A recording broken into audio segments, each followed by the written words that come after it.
Hello সবাইকে। আমরা আজকে বিগ বাস্কেটে মাল অর্ডার করেছিলাম, সব 10 টাকার। 10 টাকার মাল। এই যে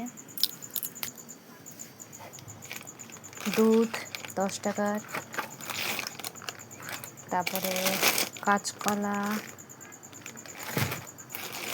পটল, কুঁদরুকি,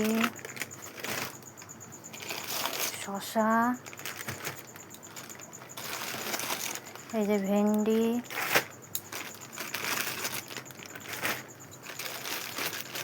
অনেক কিছু অর্ডার করেছিলাম। এই যে আদা রসুন, তারপর দুধ, তারপর পেঁয়াজ আছে।